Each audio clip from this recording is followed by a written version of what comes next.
Hello everyone, we are back once again. I am Tim with Golf Cart Garage.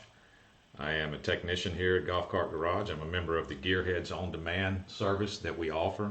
Gearheads On Demand is a service where you can call up or you can schedule an appointment with me. I'll call you at the scheduled time and talk to you about golf cart related issues. If you're having an issue with your golf cart, if you're having a problem, you can schedule a phone call with me. If you're interested in that, click the link in the description of this video. We are live right now. This is Thursday, April the 28th, 12 o'clock noon Central Time.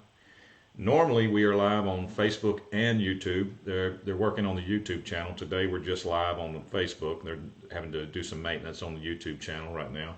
And we'll get that back up and running for next week though, so we'll be live on YouTube and Facebook next week. But today we're just live on Facebook. So that being said, this is episode 32. This is the 32nd time we've done this. We do this every week. We do a little question and answer session with questions we get at Golf Cart Garage. We're going to go over some of the questions, maybe have some live chatters in Facebook too. So let's get started with the questions. Let's see. Number one. So I have a club car DS gas. It stopped turning over and just made a knocking sound from the solenoid. I replaced it and still not energized the starter, but blows my 10 amp fuse when trying to start in forward position. It will sound the reverse buzzer, but when in forward it continues to blow the fuse.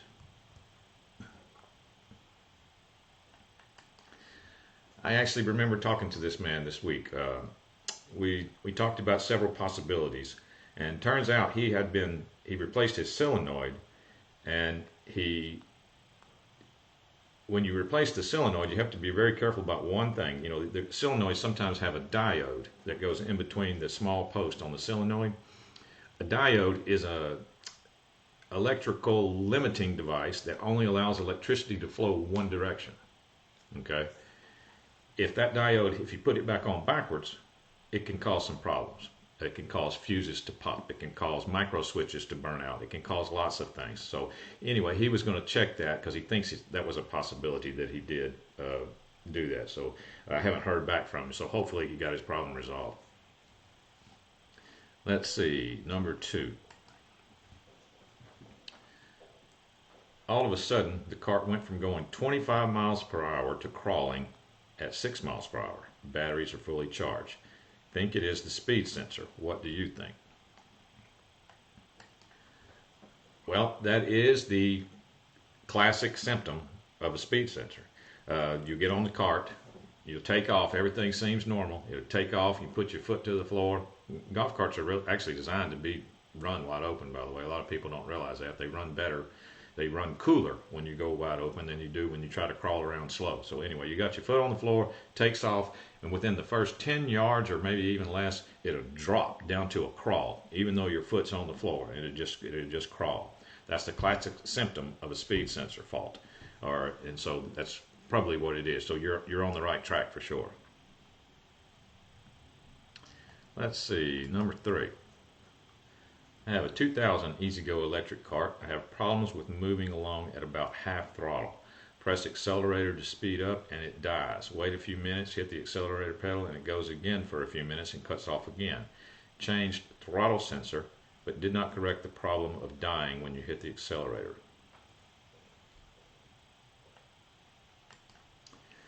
Well, my first question would be, if I was talking to you about this issue, would be, is this a lifted cart? It's 2000 EZGO, is this a lifted cart? And if it is a lifted cart, my next question would be, are you running the stock controller?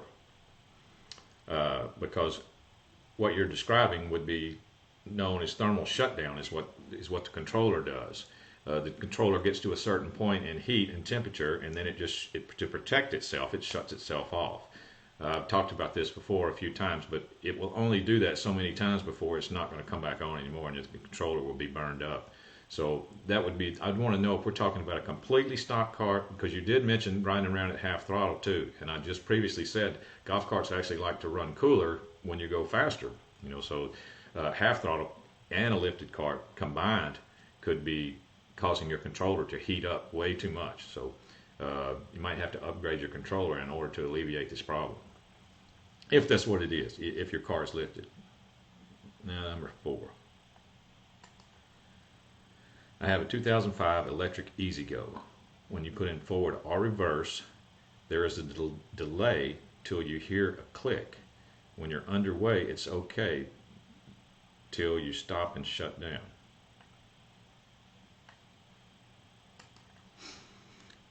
Okay, let me make sure I understand. Key on, in forward, you touch the gas pedal, nothing happens, there's a delay until you hear the click, and then it goes. Well, the click is supposed to be instantaneous with you hitting the gas pedal. When you hit the gas pedal, the click should be instantaneous too, because that's the solenoid clicking. If it's not instantaneous, then that would make me believe that you've got a sticky micro switch. See, your accelerator pedal is connected to a micro switch. You could have a sticky, let me see, did you tell me what kind of car you have? Oh yeah, 2005 electric EZGO. So under the floor mat on your car is the micro switch that your accelerator pedal activates. When you take your floor mat off, you'll see there's a little box there that has 4 screws in the top of it. You remove the lid of that box, and that will expose your potentiometer in that car, which is called an ITS potentiometer, and there's a small micro switch right there. Check that micro switch for sticky operation. In other words, once you have the lid off, you can press the accelerator pedal and watch that micro switch and see if it's clicking instantaneously with the accelerator pedal, or if you push the accelerator pedal and you watch it and it takes a second or so before the switch activates. I've seen that before. They get sticky stuff inside there, and it cause it to be, that could cause you, that could cause it to be not instantaneous. Now, it could be other things, but that would be the first place I would look.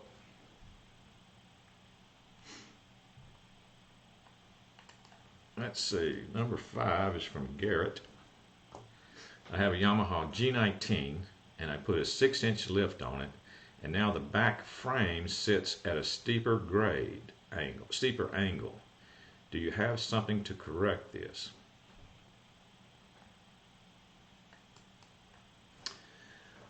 No, I don't have something to correct that. You could make adjustments to your springs. The Yamahas use in the rear, they use coilovers shocks in the rear and in the front.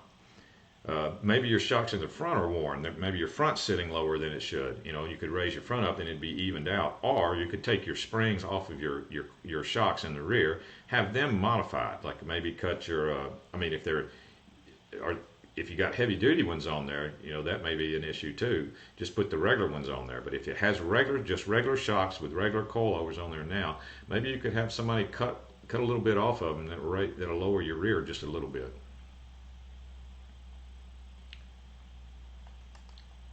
Let's see, number 6. This is from Patty. My golf cart, which has been stored for the winter, started making a beeping sound. I have checked my batteries and they have water in them. Any idea what it could be?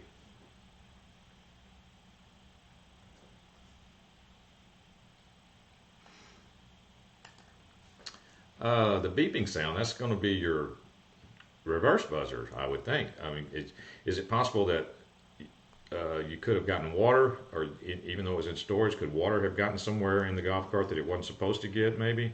Or rats or mice maybe chewed on some wires and now is causing your reverse buzzer to go off, because that would be what that would be your reverse buzzer. First thing, make sure it's completely dried out, and first to eliminate the water as being an issue, and then you may have to look around for evidence of mice or rats that got into your wiring a little bit, because nothing should have happened to it just sitting there. I mean, it's not going to, shouldn't have a problem just sitting there.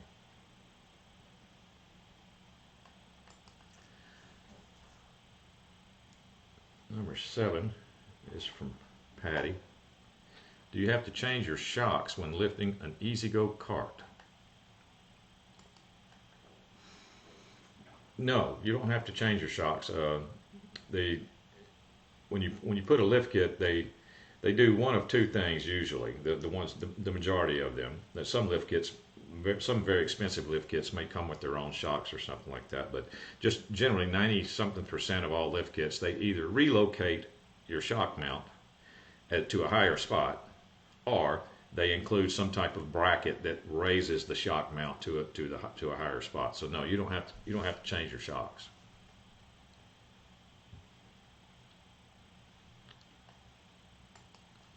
Number 8. Club car DS slows going uphill.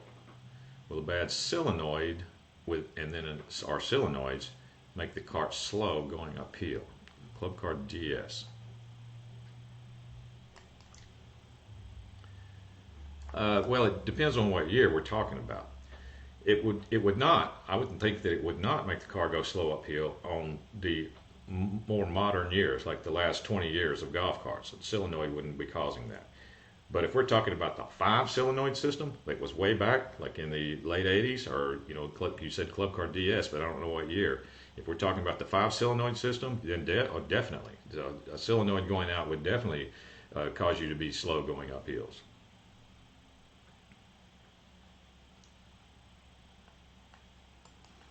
Number 9, how do you release the seat to see the gas tank? Where's the lift handle to lift seat?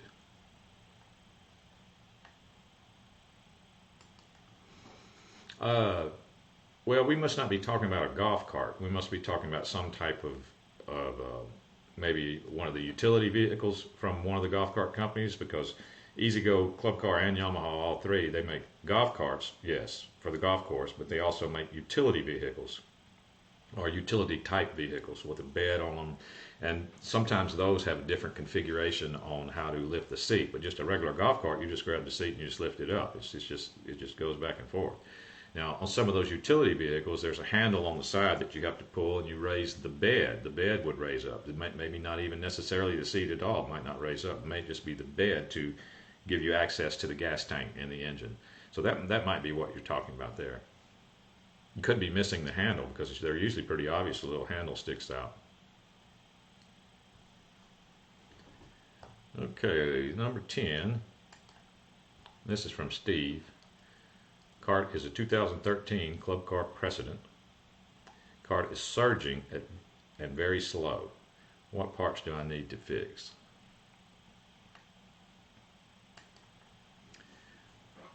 Well, surging, anything to do with your acceleration in a Club Car Precedent is all, most of the time, related to the 𝗵𝗃𝗀. The 𝗵𝗃𝗀 is your type of potentiometer. Any type of surging or ununiform acceleration, like if you find a dead spot. A lot of people have complained of a dead spot in the accelerator pedal, like everything's fine, and once you get 3/4 down, the car seems to slow down, and then it'll speed back up as you press it further. So anything related to that type of stuff is usually going to be the 𝗵𝗃𝗀. That would be my guess on that one. Let's see, we'll take one more question, then we're going to go over to Facebook and see if we got anybody. This is from Pete. I have an 18-year-old club car, no history of problems, and batteries are reasonably new. Haven't used for 3 months. It won't charge when properly connected. Outlet is good. Charge meter won't move off 0. Any suggestions? Well, it needs to see, the charger needs to see a certain amount of voltage before it's going to come on. That's one of the most common one of the most common questions I get when someone calls in and they say their charger's not working. That's one of the most common questions and calls that we get at Golf Cart Garage, is they don't understand why their charger won't come on, and it turns out their battery pack in their golf cart is too low to turn it on. Chargers are DC voltage activated. They're not AC voltage activated. So it doesn't matter if your outlet is hot and you're in the wall, where you've got your charger plugged into. If your golf cart battery pack is too low, it's not going to turn the charger on. So, and the way that we would remedy that, first we got to take battery readings with a voltmeter off of your charger, and we'll see how low it actually is. And depending on what battery pack you have, if you've got 6 6-volt batteries, 6 8-volt batteries, 4 12-volt batteries, there's different ways that we can get that voltage up. And if you want to talk about that sometime, you're welcome to schedule an appointment. Click the link in the description, and I can go over to help you get your batteries charged back up to a certain level where your main charger will come back on. All right. You click over to Facebook to see if anything's going on. Doesn't look like there is. No live chatters in Facebook yet. We'll go to question 12. This is from Ken. The red light on my battery condition light on my 2011 club car stays on constantly, even though the 2-year-old lead acid batteries are fully charged, 8.3 volts. I just bought the golf cart and I'm thinking a wire has come loose so the batteries can't tell the light to go off. What say you? I do have a question about club car brake lights. The golf cart has headlights and tail lights but no brake lights. Is that common? Or are we talking about a broken wire or a faulty brake light switch? Let's see, Ken. Let's see. First of all, let's answer that bottom part first. It is very common that a golf cart has headlights and taillights and no brake lights. So that's very common. In fact, that's more common than a full street legal kit that has brake lights. That's less common if you do have brake lights. So you're most likely don't have brake lights, but you can determine that if there's any type of switch device connected to your brake. Now, as far as your battery condition light, I'm not sure what you're talking about there on a club car. And in fact, the only light I know of on a club car is an orange light. It's not red. So if you're talking about the orange light, then that is saying that there was a fault during the charge cycle, or it will come on for low voltage also.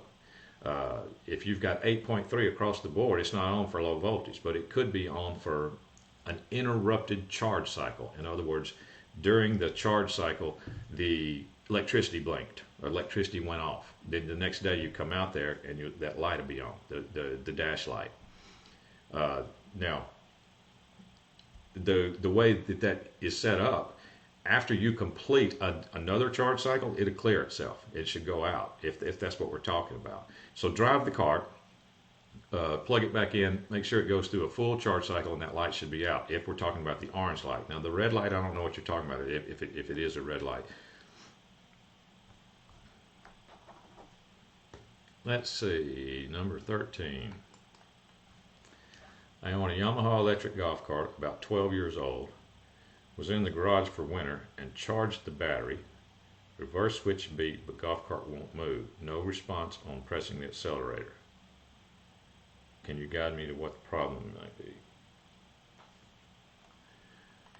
Well, I would have some questions first.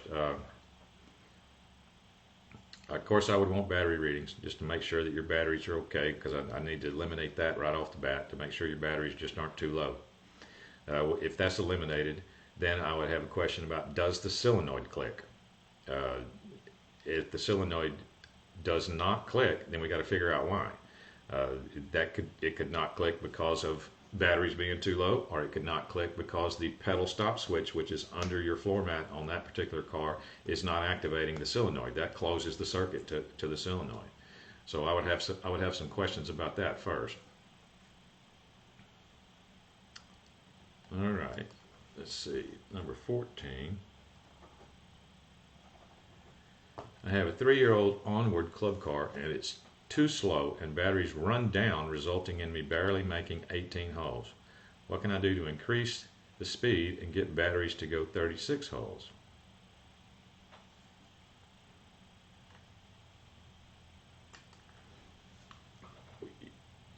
Well, it might just be time for new batteries. I understand it's only 3 years old, but you need to get your battery pack tested. Bring it to a golf cart shop and have them do what is called a discharge test on your battery pack. If they do a discharge test on your whole battery pack, not individual batteries, this is a discharge test on your entire pack, they can give you a really good idea of how good your battery pack actually is. They can also spot a bad battery if you've got a bad battery dropping out, after 18 holes. You should be able to do way over 18 holes. All right? If your batteries were good, you'd be able to do over 18 holes, no problem. So there's an issue somewhere, and the first place you need to eliminate is the batteries. All right. Once you get that eliminated, Your car can be sped up. You just bring it to a dealer. The club car dealer can plug into your car and adjust some speed settings. They're going to charge you for it, but it'd take them about 5 minutes to put you wherever you want to go. They could put it to the fastest setting that there is. They could also check and make sure that your car is operating properly with their little plug-in computer that they can plug into your car. So there's a couple of options for you there. But the first thing you need to do is get your battery pack tested.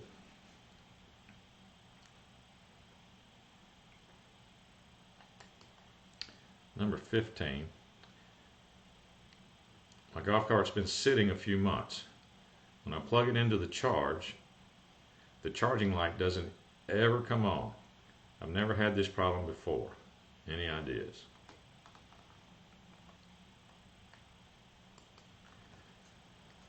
Well, I think I just got through saying this. If the voltage in the battery pack has gotten too low, and you said you've let it's been sitting for a few months, so it's very likely that that's what's happened, is that the voltage in the battery pack is too low and for your charger to come on. It has to be up to a certain amount. It doesn't have to be full for your charger to come on, but it's got to be if you're a 36 volt car, I think it's got to be like 30 volts. If you're at a 48 volt car, it's got to be like 38 volts, something like that. There's no exacts on that. So to determine that, I would need battery readings to see if that's what the problem is, and then we could go through this, and depending on which battery pack you have, we could go through the steps of some different ways that you could get that voltage up to a proper or up enough to turn your charger on. So you might want to set up an appointment with me. Click the link in the description and we can go over some of those ideas on how to get your battery pack voltage up enough for your main charger to take over.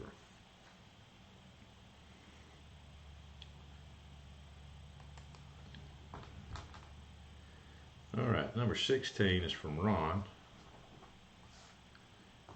My club car does not start to run all the time. I move the start pedal and I never know if it will. What is the problem?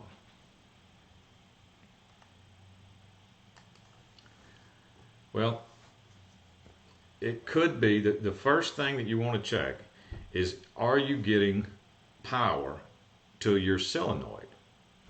Like all golf carts, gas or electric, doesn't matter. What I'm about to say is this applies to all gas and electric golf carts. When you touch the gas pedal or the accelerator pedal, you're supposed to be energizing the solenoid. Okay, the solenoid energizes off the two small posts. Now doesn't matter if you're talking about a gas car. It's got two small posts. Gas cars have like a 12 volt solenoid in them, so they're going to energize off of full battery pack voltage, which in that case is only a 12 volt battery. An electric car the solenoid is going to energize off of full battery pack voltage, which is either going to be 36 or 48, or some cars are 72, so it could be. The most common ones is going to be 36 and 48. So you need to see if your solenoid is energizing. If your solenoid is not clicking, it's not energizing, or it could be a bad solenoid. If it's being energized with voltage and not clicking, that's a bad solenoid. If it's not being energized with voltage, then we got to back up. And when you back up in that electrical system chain, and that electrical chain, you're going to back up to the micro switch that's connected to your gas pedal. All golf carts are going to have some type of micro switch that your accelerator pedal activates first. So then we're going to back up in the electrical chain and go to that micro switch and see if all that's functioning properly. Most likely it would not be, if you're not getting your solenoid energized. Let's see, number 17. This is from Greg. I just removed and installed 6 new 6-volt batteries in my golf cart, but it won't run. I connected them exactly the same way as they were removed. The one thing I didn't do was put the cart in tow before doing the job. It was in run. Please advise.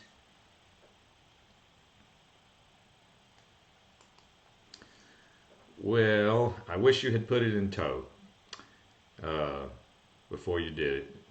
Were there any, my question would be, were there any major sparks or anything like that? Because it's not necessarily true that you blew something up, but it could be.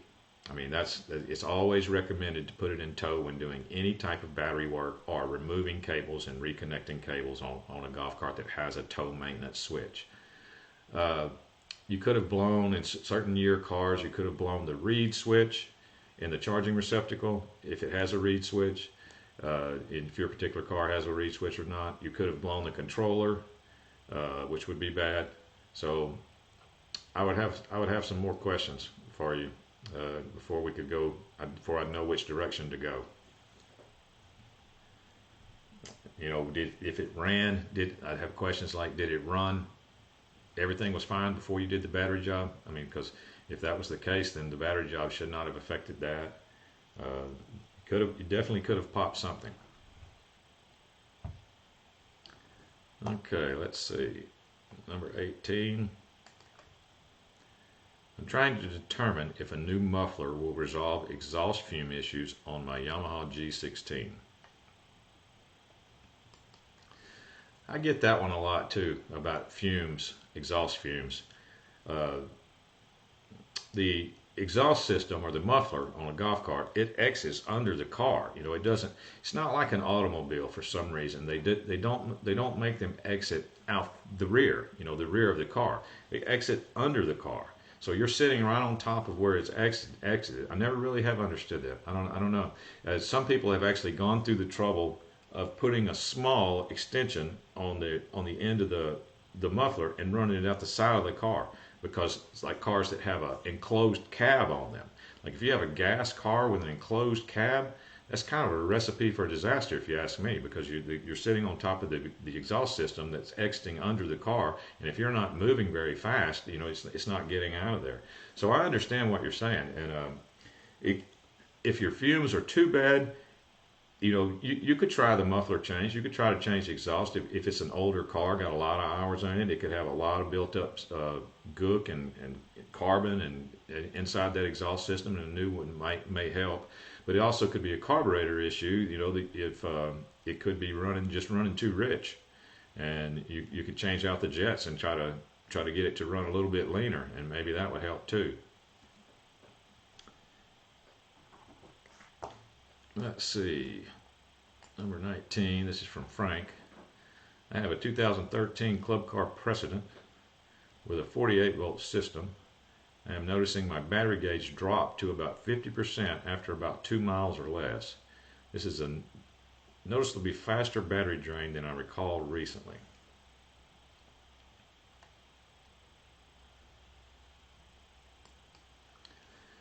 I remember talking with this man, with Frank here. What I advised him to do is, the best way to find out, see, since his battery gauge is going down, it's actually showing him. It's literally showing. See, the battery gauge is hooked to the battery pack. The battery gauge operates off of reading voltage. So his battery gauge is actually telling him that his voltage just dropped abruptly. So that means that one of his batteries is dropping out. Now, no batteries, your pack of batteries does not all die at the same time. There's always going to be one that drops out first.